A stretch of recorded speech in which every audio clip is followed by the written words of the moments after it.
Aujourd'hui, on va couvrir un sujet extrêmement important pour vous si vous voulez augmenter vos résultats, que ce soit en e-commerce ou avec vos publicités. On va couvrir le top 5 des meilleurs marchés à exploiter, donc les marchés les plus rentables.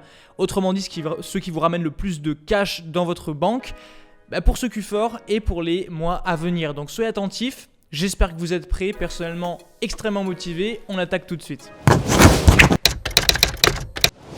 Alors, je vous ai préparé ici sur l'iPad, je vais vous montrer ça juste après, des statistiques qui ne peuvent pas être démenties, ce sont des chiffres. Donc voilà, tout ça, ça va être vérifié par des informations. On va y passer dans quelques instants. Juste avant, si on se découvre, enchanté, bienvenue sur la chaîne. Je m'appelle Axel Bruderman et je fais des vidéos pour aider justement la communauté à améliorer leurs résultats en e-commerce. Si vous êtes intéressé pour rejoindre la communauté, c'est gratuit. Il vous suffit de vous abonner sur la chaîne, activer la cloche de notification et pour la communauté existante, je ne vous vois pas assez. Dites-moi en commentaire que vous êtes là, que ça donne de la force, ça aide YouTube à nous mettre en avant. Donc merci, on passe tout de suite sur l'écran. Alors là, je suis sur l'iPad et j'ai préparé une statistique en direct sur le nombre d'utilisateurs Facebook actifs. Donc là, ce que vous voyez, le chiffre là qui tourne, et je vous montre en même temps, ça arrive, ce sont les comptes qui se créent. Donc le nombre d'utilisateurs actifs sur Facebook. On est à quasiment 3 milliards. C'est juste énorme. Là, le compteur qui défile, c'est le nombre de comptes qui se créent au moment où on parle en live. C'est juste énorme, d'accord? Donc pour toutes les personnes qui pensent c'est difficile, c'est saturé, c'est pas pour moi, etc. Je pense qu'honnêtement, il y en a assez pour tout le monde. Personnellement, j'ai pas la prétention de pouvoir couvrir ne serait-ce que 1% de ce marché, du moins pas aujourd'hui. Mais clairement, voilà, je pense que là, il n'y a plus de doute. Ceux qui hésitaient à faire de la publicité ou à se lancer, les chiffres parlent pour eux-mêmes. Alors, on attaque tout de suite ce top avec un pays qui se trouve en Europe, le top 5, donc le 5e. Je vais nommer le Royaume-Uni. Donc là, c'est intéressant pour vous si vous souhaitez avoir quand même une population décente, donc avec un gros volume, qui a un bon pouvoir d'achat. Par contre, il y a quelques barrières, donc je vais vous les expliquer. Tout ça, ça va être bien sûr détaillé pour vous. Déjà au niveau du nombre de personnes vivant au Royaume-Uni, les statistiques de Google, on les a juste ici, et ils nous disent 66,65 millions de personnes en 2019. Donc là, ça a dû monter. Et actifs sur Facebook, du coup, on a la statistique de juillet 2021, plus de 48,5 millions. Premièrement là, on se retrouve avec une composition plutôt classique, donc 18-24, 25-34 en grande majorité. Mais attention à ne pas négliger les 35-44 parce que ce sont des gros acheteurs. Nous personnellement sur nos boutiques, là où je vois le plus de succès en général, ça va être entre 25 et 55, voire parfois même 55+. C'est là où il y a le plus d'acheteurs. Donc on pourrait penser que vendre à des jeunes c'est bien parce qu'ils sont actifs, etc. Mais personnellement, là où j'ai fait le plus d'argent, et j'en ai fait un petit peu, pas beaucoup mais un petit peu, je vous montrerai quelques chiffres à l'écran, pour ceux qui me suivent vous savez déjà, je peux vous affirmer que l'argent on l'a fait sur le 25+. Donc maintenant ce qu'on recherche dans un marché c'est forcément une population active, une population connectée et surtout un marché qui nous permet nous de charger le client, donc d'encaisser un revenu. C'est-à-dire qu'on ne veut pas avoir des barrières comme par exemple avec le Brésil où le Brésil justement il y a beaucoup d'utilisateurs, il y a un pouvoir d'achat qui est conséquent mais encaisser des paiements, eh bien c'est pas fait pour tout le monde. Et nous comme on vend au Royaume-Uni, ce qui est intéressant c'est qu'on va pouvoir vendre avec une marge plus importante vu qu'on bénéficie du livre sterling qui est plus fort face au dollar. Donc vous voyez ce que je veux dire? Ça c'est intéressant, donc il y a moyen de faire plus de profit, donc plus grosse marge. Par contre, le marché, attention, il faut quand même bien le connaître. Ce que je vous recommande toujours de faire quand on rentre dans un marché qu'on ne connaît pas, d'accord, c'est d'étudier les mœurs, d'étudier comment est-ce qu'ils communiquent et même de prendre un outil comme Dropitspy, Minea, peu importe, il y en a plein pour analyser les publicités et voir qu'est-ce qui marche au niveau des publicités dans le pays en question. Marché numéro 4, on va parler ensemble de l'Espagne. Donc on reste dans l'Europe, on est juste sur le pays voisin avec la France. Donc Espagne, on pourrait rattacher le Portugal, mais vraiment je vais me concentrer sur l'Espagne. On est sur un marché qui est assez acheteur en ligne avec Facebook notamment, 33 millions de personnes. C'est très intéressant et on se rend compte que un quart de l'audience qui est sur Facebook, ce sont des 25-34. Donc là, on est parfaitement dans ce qu'on recherche, les 25+, c'est un bon marché, c'est confirmé. Maintenant que ça s'est dit, il faut quand même prendre en compte les spécificités du marché. Sur le marché espagnol, on va avoir énormément d'ajouts au panier, mais moins de conversion.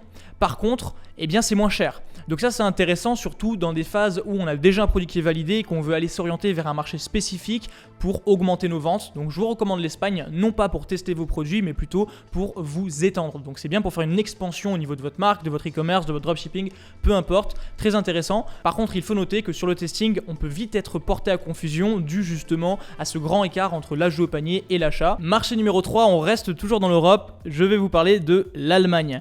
Alors il y a beaucoup de personnes personnes qui connaissent ce marché, peu de personnes qui l'ont testé en réalité et qui ont été confrontées aux problématiques de ce marché. Il y a des personnes qui pensent que c'est vraiment l'Eldorado en dropshipping, notamment en dropshipping. On va couvrir tout ça, on va y répondre et je vais vous donner mon avis par rapport à ça. Alors, premièrement, on a plus de personnes qu'en Espagne, 38 millions à peu près.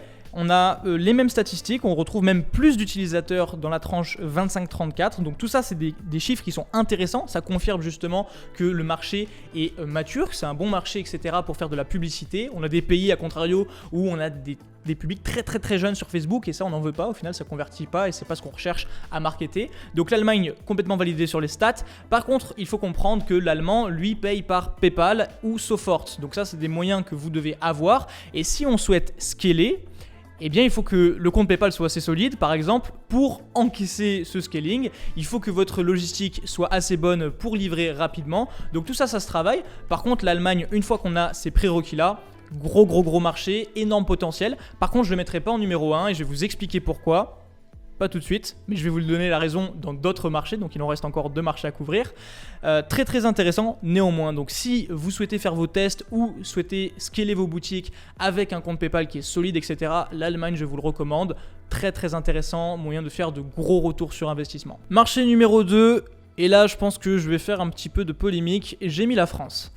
Alors, pourquoi est-ce que j'ai mis la France? Est-ce qu'on attend que je vous montre les statistiques Facebook d'abord ou est-ce que je vous explique ça maintenant tout de suite? Alors, je commence par les statistiques Facebook, ce sera plus simple. Après, je vous explique pourquoi est-ce que je l'ai mis en top 2. On est sur quasiment 40 millions d'utilisateurs actifs. On a encore une fois une belle proportion de la population qui est 25+. Donc, on remplit les prérequis d'un marché intéressant. Vous l'avez vu, sur tous les marchés, on est sur ces stats-là. Maintenant, par contre, pourquoi est-ce que j'ai mis la France? Alors je sais qu'il y a beaucoup de personnes qui vont me dire non, c'est pas le marché le plus rentable. Moi j'ai testé les marchés nordiques, j'ai testé un marché au fin fond de l'Amérique latine, etc. Donc les marchés nordiques c'est très rentable, mais bon, quand il y a 1 million, 2 millions, 4 millions de personnes à cibler, on en fait vite le tour, d'accord? Pourquoi est-ce que je recommande la France? Et notamment je la recommande aux débutants parce que c'est un marché formateur. C'est le marché où justement, du coup là si on parle ensemble, c'est notre langue natale pour la grande majorité des gens qui me regardent. C'est nos mœurs, c'est le pays où c'est le plus simple pour nous de marketer.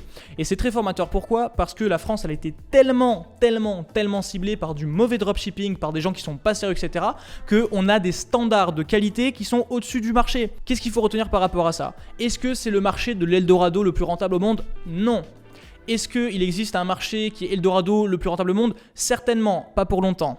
D'accord? Parce qu'une fois qu'on le sait, eh bien tout le monde y va. Et ne vous embêtez pas, je connais un tas de spécialistes qui ont le syndrome de l'objet brillant, là on pourrait même dire du marché brillant, qui au final un jour vont vendre à tel pays, l'autre jour ils vont vendre là, etc. et ils font jamais de vente. D'accord? Donc si vous souhaitez développer vos compétences, vous souhaitez faire du cash, vous souhaitez mettre en place un système solide, commencez en France. Et si vous avez déjà fait des résultats, que vous vous dites bon la France ça y est je l'ai couvert, je veux passer ailleurs, mauvaise idée. Faites d'abord plusieurs millions en France, ayez un business qui tourne bien en France et puis après étendez-vous parce que ce sera tellement simple, vous aurez acquis des compétences qui vous permettent de rouler sur tout le monde. Parce qu'on a encore une fois un standard de qualité en France au niveau de l'e-commerce et du dropshipping qu'on ne retrouve pas ailleurs. Maintenant on passe au premier marché. Donc là c'est une combinaison de 2 pays et je vais vous la partager. On va finir par États-Unis et Canada, donc l'Amérique du Nord. Alors premièrement, ce sont les stats ici des États-Unis, donc 223 millions de personnes, je ne sais pas si vous vous rendez compte, mais c'est plus que tous les marchés additionnés qu'on a vus là. D'accord? C'est juste énorme.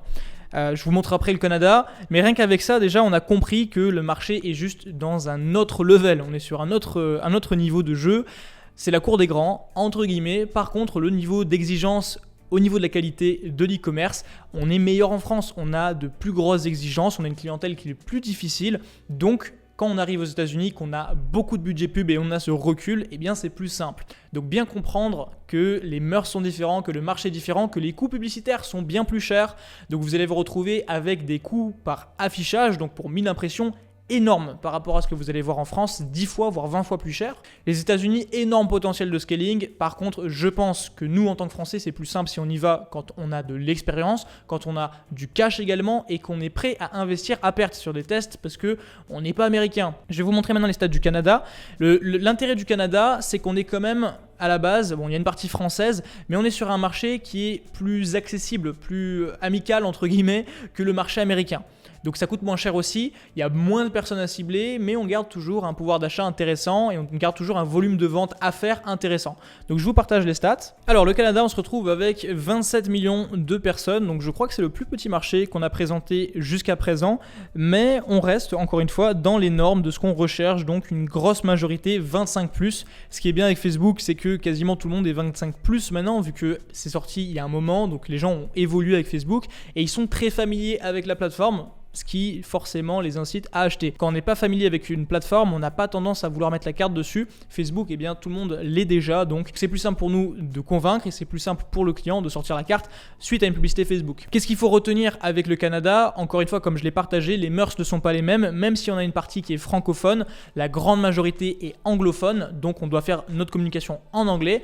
Donc pas les mêmes mœurs, encore une fois le marché est plus amical que le marché américain, les coûts sont moins chers, donc peut-être que si vous souhaitez faire la transition entre l'Europe et l'Amérique du Nord, c'est bien de passer par le Canada avant d'attaquer directement les États-Unis.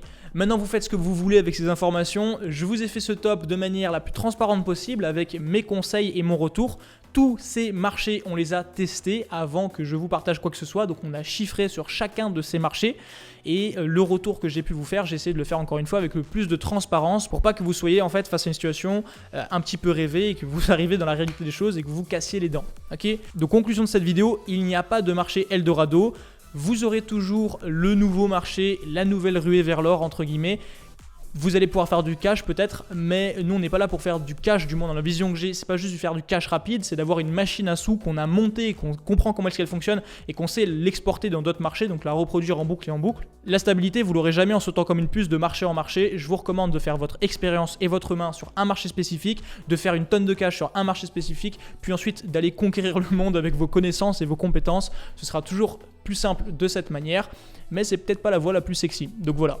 Dites-moi ce que vous en avez pensé pour cette vidéo en commentaire, j'ai très hâte de vous lire et on va faire en sorte de continuer sur cette lignée. Semaine prochaine, une nouvelle vidéo qui sort pleine de valeur et d'ici là, pour patienter, cliquez sur le premier lien sous la vidéo, je vous ai préparé 5 hacks que vous allez pouvoir implémenter gratuitement sur votre boutique. Donc tout ça c'est gratuit et ça vous permet d'augmenter vos conversions, maximiser votre efficacité au niveau de vos pubs, trouver plus de produits, profitez-en, vous avez très probablement jamais entendu parler de ces hacks, même dans des formations payantes. Donc premier lien en description pour accéder aux 5 hacks, commentaire pour partager votre retour sur les marchés que je vous ai partagés et pour le reste on se retrouve la semaine prochaine pour une nouvelle vidéo toujours pleine de valeur. D'ici là, portez-vous bien.